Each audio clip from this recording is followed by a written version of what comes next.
আসসালামু আলাইকুম। দেখেন আজকে দুপুরে কি রেসিপি বানাইলাম। এখানে টমেটো কেটে নিলাম, টমেটো পেঁয়াজ কেটে নিলাম।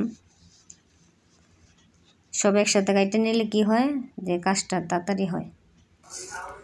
এখানে চাইলে নিয়ে নিলাম, আলু পেঁপেটা কেটে নিলাম, আলু আর পেঁপে কেটে নিয়ে একসাথে কেটে নিলে কি হয় জলদি রান্নাটা হয়ে যায়। হয়ে গেছে। এখানে চিমাটা ধুয়ে নিমু, কিমাটা ধুয়ে গেলে কিমাতে মনে করেন বেশি করে খাটনি না, কিমা ওই ধুয়েই করতে বেশিক্ষণ লাগে না রাঁধতে। এখানে ধুয়ে নিলাম কিমাটা ধুয়ে গেলে এখানে ভাতটা বসাই দিই, যত রান্নার পরে আবার ক্লিন করতে হয়। ভাতটা বসাই দিলাম, ভাতটা গেলে সবজিগুলো ধুইয়া এটা আবার একটু সামান্য হলদি দিয়া বসাই দিলাম, পরে বাগারটা দিম। এটা সিদ্ধ হয়ে গেলে পরে বাগার দিতে হয়, তো জানেনি। এনে কিছু হসপাতা এক সপ্তাহ আগে এনেছি, ভাত হয়ে গেল। এখানে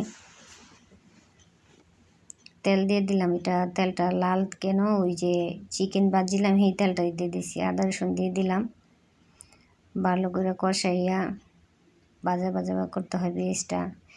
এখানে হলদি, মরিচ, জিরার ভেগে হসপাগে আর একটা মশলা আছে গরম মশলা, শাহি জিরা, লং, এলাচ দিয়ে একটা মশলা বানিয়ে রাখি, এটা সব তরকারি দেওয়া লাগে।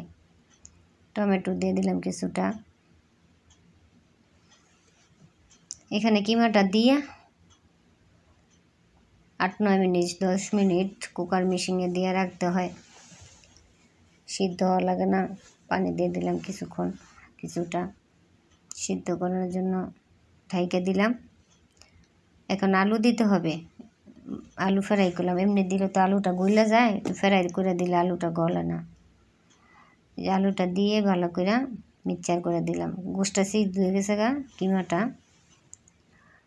এখানে মেথি পাতা, ইন্ডিয়ারা যে এত মেথি পাতা, কারি পাতা সব পাতেই খায়, যে কোনো খাসির গোশে দিয়ে দিলাম।